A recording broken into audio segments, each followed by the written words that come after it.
Felicitations, my fellow fabulous followers of fairly fantastic and fanciful funny books. Join me as we follow the formula and focus, as one does while, for example, fantasizing and fetishizing, filleting and fingering friends at a family function. We are finally forced to find with frequency a full foreshadowed fundamental forethought, whether we see fertilizer, feces, and flatulence, or a fortuitous flirtation with the financially fortunate but forgotten foundation of a fabulous work of franchise fiction. Forgive my fervent forward, as it is fitting that without fail we further our first-hand fledgling familiarity of flights of fancy on today's episode of Fathom Friday. Fuck yeah. Alliteration aside, everyone, thank you for joining me again. Rob here. We're continuing our look at Michael Turner's Fathom. This is issue 3. I'm really having a good time revisiting this book. It was one of my favorite series when it came out. I read it many times in the subsequent years, but it's been quite a long time since I've actually dug back into this book. And it's fun to get through, to go through these issue by issue with you to see what's in them. Another great cover, great coloring.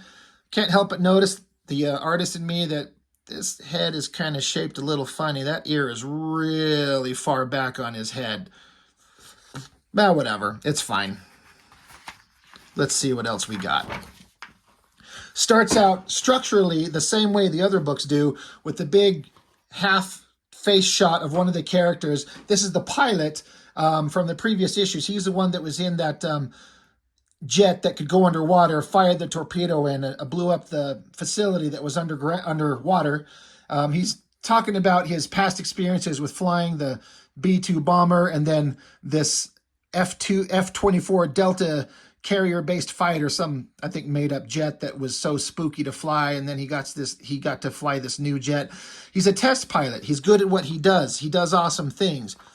But he did this one thing where he was in this underwater jet, fired at underwater alien enemy that he didn't know what it was, and he missed, and he hit that sea lab that was in the previous books, and the fallout of that, back on the carrier deck, dead bodies everywhere. And his call sign is Joker, and he doesn't think that's funny anymore. Man, artistically, that ear is so damn far back on the head. Like, if we were to draw, like, the way these things work, like if you draw a head and you got like the circle for like the top of the head, and then you structurally kind of work out where the face is, like a profile shot, the ear is essentially supposed to be in the middle, roughly speaking. And then that helps you line up where the nose is and the eyes and the mouth, but the ear should be more centralized on the human skull. Somewhat like that, but let's see. I mean, do you see the difference? It's a stylistic choice, but it's just so off to me. And don't get me wrong, I love Michael Turner, but that is an interesting choice. So yeah, he's not liking it. And if you remember the last issue, the main character, Aspen, she was underwater and she was seen by this guy as like dissolving into the water, like we saw the alien creatures that were fighting in the book. So now she's back at a hospital, and artistically, this is a great shot with these, like, her figure here, but they're doing an overlay of, like, not quite x-ray scans, but, you know, images of things inside her body. Like, you're looking at her skin, her tissues, her bone structure, her lungs. They're talking about all kinds of things that are different in her body that give her the ability to, like, her lungs can, like, her bones have the flexibility and structure of a 14-year-old, but she's in her mid-20s. Talking about the way her blood and red cells are in her. They're just saying that there's something very biologically different about her, and they don't quite understand it. And then just a shot of her just unconscious. Of course, she's going to look model fantastic, but this is a comic book. That's what we do. I really love the art. Again, we're going to call out the coloring every time in this book. It's just, there's every bit of coloring in this book really sells you on the setting where they're at. No matter how good that black and white artwork is, the right colorist just makes it like look so good. The coloring of the water and then the cloud and the skies in the background. This is great. The drawings of this island and all this, the trees and the plants and everything at the beach. Our main villain guy here standing up in the water and then like his minions slowly rising out of the water there with them. Looks fantastic. Very dramatic. Very cool. He's giving his speech to his followers. They're going to do what they got to do. They're going to go on the offensive. Getting his buddies all riled up, and shit's about to go down. Back with Aspen, she finally wakes up and she's talking with this other girl who was on that the underwater facility, and she's saying that she kind of passed out. The water washed over him, and then she was just up on the deck of the carrier. She's fine. Aspen doesn't know how she survived. So it's kind of a mystery. She doesn't know. She just blacked out and then wakes up in a hospital. How does she survive? How does she get out of there? She doesn't know. Back with the pilot, his commanding officer screaming at him, telling him that he's grounded and to get out of his office. I would think this pilot would be in a lot more trouble. I think he'd be sent to like the brig or jail or something like that. But he just kind of tells him he's grounded and get out of his office for now after disobeying direct orders, firing a torpedo, killed over 100 personnel.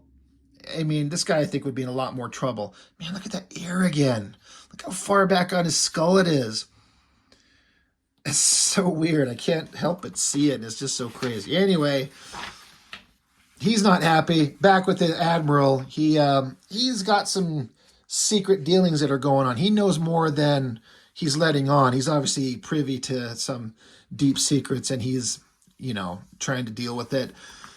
We cut back to this is a Japanese mining rig, 250 miles east of New Zealand. They're doing their things, whatever. It's an oil rig. I like the coloring. Again, it sells you on a different atmosphere and a different mood, a different setting. You're in a different place. And as this helicopter takes off, they're doing this cool thing with these underwater alien creatures where they can dissolve out of water and appear out of water. It's just such a neat effect. This would make such a great movie.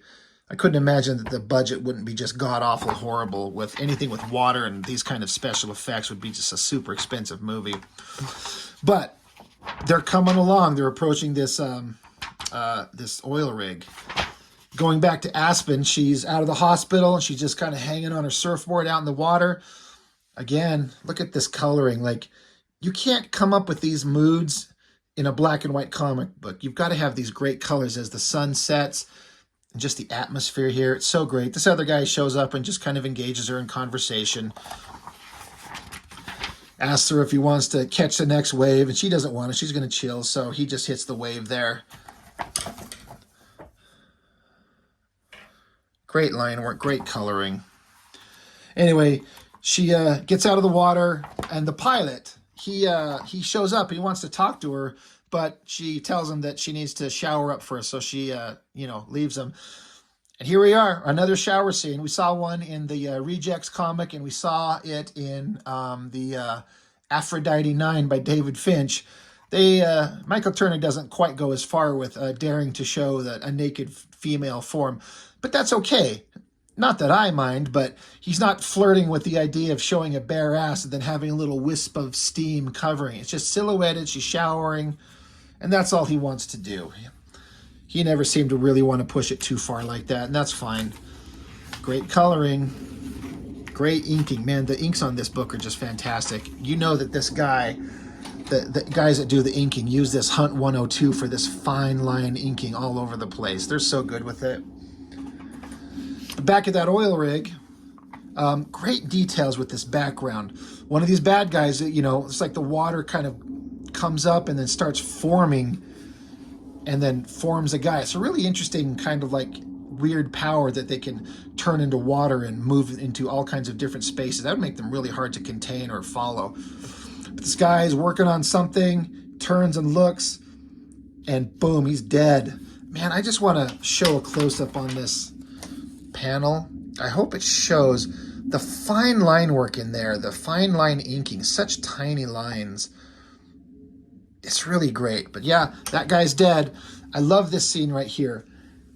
The attack starts, boom, this guy's dead, cut to a scene of the water. You can imagine that it's zipping by really fast. We're going by quickly, and it looks like a shark fin popping out of the water, but then it keeps rising, and then up and out of the water. It's one of those vehicles that the bad guys have underwater. And then here, the energy beams kind of combine the 3 beams into one and fires. And I like how the drama and the motion is captured really well by having it tipped on its side. Like, this would be so much more boring if the horizon line and the vehicle itself were just straight. It would still look good, but turning it like that just gives it a sense of off balance and motion. And look at that coloring behind it. It looks so good. Such a murky, kind of ugly sky. It looks great. So it shoots, hits the oil rig here, explosion. Everyone's like, run for your lives. Holy shit, watch out. And then the bad guys here, with their ability to dissolve into water, apparently it also gives them the ability to like fly or levitate with their lower halves of their bodies. That water, they just fly up and just continue the attack. It's like they shoot laser water things. It's never really explained. It doesn't need to be. It's awesome. Big explosions, action. Bad guys are on the move, attacking the humans. Now, this is a Japanese rig, and they're calling it in. They're trying to say that they thought it was the Americans attacking, but it's not the Americans. He says, oh, wait, he sees who they are. It's not and he's cut off. It's like he was saying, it's not the Americans attacking. But you leave that to think the Japanese are at first thinking that it's the Americans. Then that could suddenly lead to war. So that's dangerous. And then fire's burning. This is a great shot with the smoke and the fire and all these bad guys in silhouette, like standing there. It looks so great. They've got one guy. They're like, hey, we've got a valuable hostage, or somebody who could be a hostage. And the leader of the group says, no hostages. And then in this panel right here, the bad guy's got his weapon pointed right at his guts and says, you can have a moment to make your peace. And then just boom, blows him in half. Like super violent, crazy motion. So good. And then we would go back to Aspen, and the pilot guy, he's visiting her, and she's got a dog, so an opportunity to draw an animal in here. And they're talking, and she's trying to say, like, look, I've told the military everything that I saw, everything that I witnessed. I don't know anything more. I'm not going to sit here and explain it to you again. And he's like, hey, just calm down. I'm just here to tell you because I'm the guy who pulled you out of the water. And she's wondering, well, she's pissed off that one of her trigger-happy buddies fired a torpedo at them. And he's like, actually, I'm the one who fired the torpedo. So that's obviously going to piss her off. I really like that drawing, the angle and the hair. It looks good. So obviously she's pissed. Like, what the hell did you shoot for? So he tries to explain himself. Or actually, he doesn't actually try to explain himself. He's telling her, like, it's something he's got to deal with. Like, he understands the severity of it, and he's going to have to deal with it. But he's telling her, he's there to talk to her because he saw her, as we saw in the end of the last issue, how she was dissolved into the water. What's going on? What did I see? Am I crazy? And she thought that she was hallucinating. She didn't know that really happened, but he's kind of validating for her that what she remembered actually did happen. So the plot thickens. Moving on to, we got this awesome, like, watercraft, and one of these bad guys are talking to this guy on the boat. They're talking back and forth about what's going on. He's referring to Aspen, how Aspen's been away from us for 15 years. She was only a child then, but with raw talent and no skill, it's reasonable to assume that she won't have developed any skills in the years since.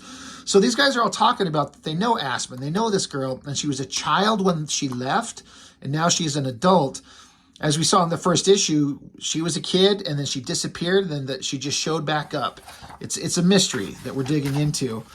And this is the Cannon Hawk guy that we saw in issue 1 and 2.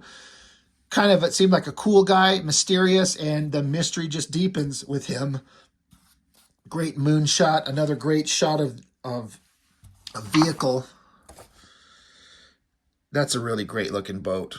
I'm sorry, I can't think of what that would actually be called. I can't remember the terminology for it. But anyway, You know, the drama continues, the action, the adventure, the mystery, what's going to go on, fun stuff.